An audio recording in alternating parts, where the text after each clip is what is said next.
چې دا سر دې دی دا د جنګ سر دی خو چې ویني به ښځه تویس د جزان موږ د جنګ نه یو لیکن مجبوره یو زموږ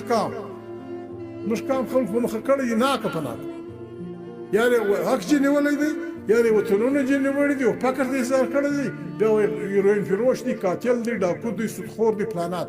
د پلت چې تېر شي ته ما په سکر کې نه پرېږدې ته ما په لاهور کې نه پرېږدې ته ما په کراچي کې نه پرېږدې د پاکستان په هر دکان کې د دنیا هر شی شته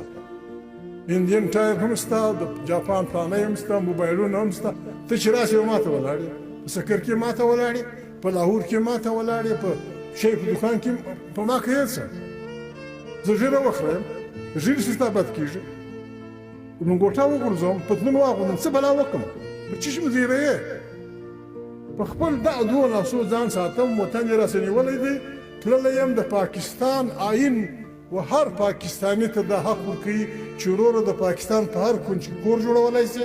په هر کونج کې کاروبار کولی شي په هر ځای کې واده کولی شي په هر ځای کې پلانا کولی شي پر ما دې پابندي لګولې ده ولې